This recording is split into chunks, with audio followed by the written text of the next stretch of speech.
Terima kasih Anda masih bergabung sama kami. Pemirsa, emiten Rumah Sakit PT Mitra Keluarga Karya Sehat TBK membukukan kinerja positif pada periode 9 bulan pertama tahun ini.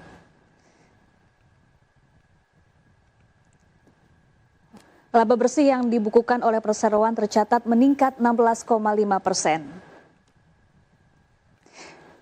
Ya, berdasarkan laporan keuangan, perseroan mencatatkan pendapatan senilai 3,98 triliun rupiah per kuartal 3 2025. Pendapatan usaha meningkat 9,98% secara tahunan, sejalan dengan catatan pertumbuhan di sejumlah segmen operasi perseroan. Ya, di Jakarta dan juga Jawa Barat misalnya perseroan membukukan pendapatan bersih senilai 3,03 triliun rupiah, tumbuh 5,51% secara year on year. Sedangkan di Jawa Tengah dan Jawa Timur pendapatan mencapai 947,79 miliar rupiah, meningkat 27,24% secara tahunan. Setelah dikurangi berbagai beban dan pajak, perseroan membukukan laba bersih senilai 1,01 triliun rupiah per kuartal 3 tahun ini atau naik sebesar 16,5% secara year on year.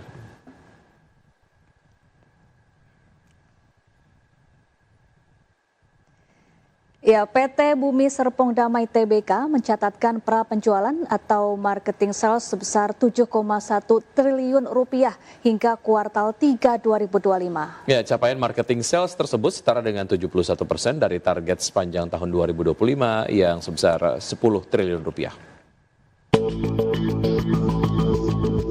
PT Bumi Serpong Damai TBK mencatatkan pra-penjualan atau marketing sales sebesar 7,1 triliun rupiah hingga kuartal 3 2025 atau setara dengan 71% dari target tahun 2025 sebesar 10 triliun rupiah.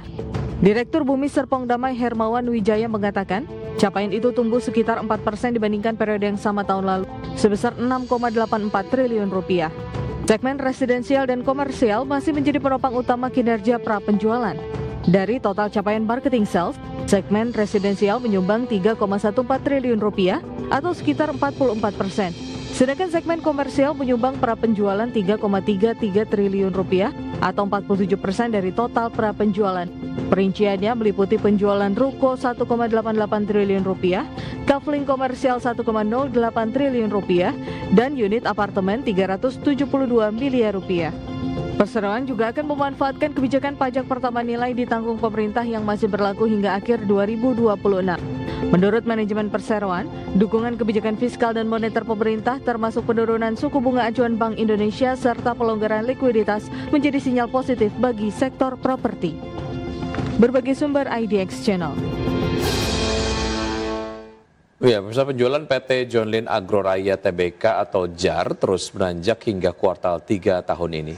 Ya, emiten CPO milik Haji Isam ini berhasil mencatat pertumbuhan pendapatan dan laba yang solid.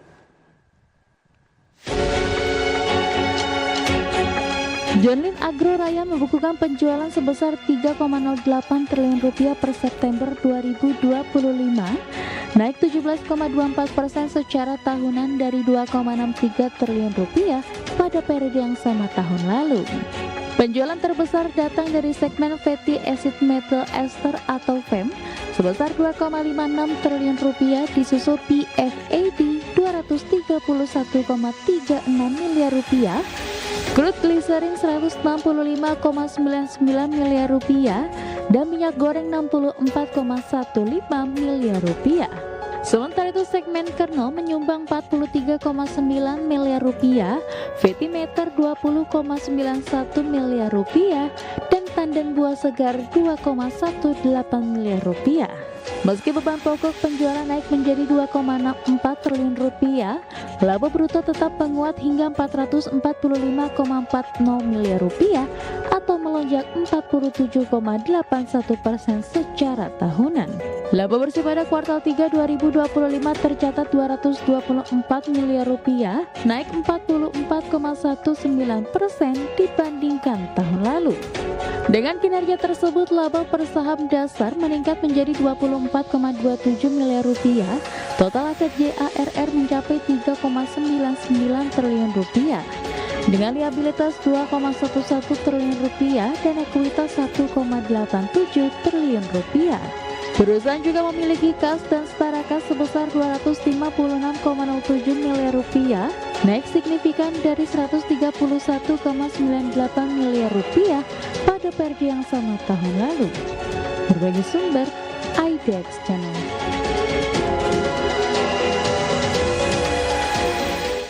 Pemirsa jangan kemana-mana, Market Buzz akan segera kembali sesaat lagi.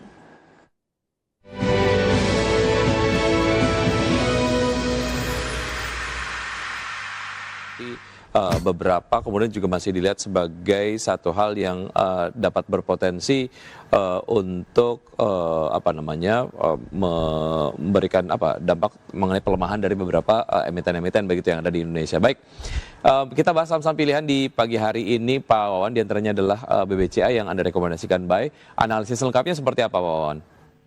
Ya, untuk BBCA kinerja Q3-nya solid sekali ya, labanya masih naik, lalu juga buyback dari BCA up to 9.300 itu masih berlaku sampai dengan akhir tahun. Jadi sulit untuk BBCA terkoreksi dalam gitu ya. Jadi level saat ini masih cukup menarik di bawah 8.500, sekitar 8.350, 8.300 akan menjadi entry point yang menarik kalau yang belum punya. Kalau yang sudah bisa dipertimbangkan untuk melakukan akumulasi up begitu, karena target akhir tahun ya minimal akan kembali ke level buyback BCA gitu ya, 9.200 sampai dengan 9.300. Baik, dari BBCA kita bergeser ke Astra Internasional. Apa yang menarik dari Astra Internasional ini, Pak Wawan? Astra ini ada 3 hal. Satu, dia akan bagi dividen yang cukup besar di tanggal 31 Oktober nanti. Jadi cukup menarik untuk melihat efek daripada pembagian dividen ini ke Astra ya. Lalu juga dari sisi penjualan, ini Astra sudah mulai ada peluang ekspor trade shift antara US China. Ini kalau ada deal menguntungkan untuk Astra. Dan juga sebetulnya ya ini rumor, tetapi ada rumor bahwa Jardine sebagai shareholder terbesar dari Astra berniat untuk melakukan divestasi, dan ini membuat banyak konglomerasi lokal gitu tertarik untuk mengakumulasi Astra. Jadi target untuk Astra sendiri itu bisa sampai 7.000 di tahun depan. Oke, baik. Sudah lama tidak mendengar Indofood ataupun INDF direkomendasikan. Analisis lengkapnya apa yang membuat INDF kemudian kembali dilirik, Pak Wawan? Ya, untuk Indofood sendiri ini merupakan holding ya dari banyak bisnisnya Salim Group. Salah satunya ya ada Indofood CBP ada di situ, lalu juga ada Aali, ada minyak goreng, dan bahkan ada Indomaret pun ada di bawah konglomerasinya Indofood. Jadi kalau kita memang melihatnya bahwa terjadi perbaikan pertumbuhan ekonomi, lalu juga masyarakat juga akan diuntungkan dengan adanya BLT dari pemerintah, ini diharapkan ini akan menguntungkan untuk penjualan dari Indofood. Jadi target Indofood itu kembali ke level 8.000-an di tahun depan. Oke, baik. Dari Indofood kita ke Telkom, seperti apa, Pak Wan? Ya, Telkom ini secara katalis akan ada spin-off dari anak usaha yang diharapkan, lalu juga laba Q3 itu ada peningkatan dibanding sebelumnya, jadi ini bisa menjadi entry point yang menarik. Dan secara teknikal kalau Telkom bisa bertahan di atas 3.400-an itu menembus pola double bottom ya, jadi sangat mungkin untuk Telkom ini kembali menguat mendostrasi sampai akhir tahun ke level 3.800-an. Jadi kita rekomend buy untuk Telkom kalau mampu bertahan di atas 3.300.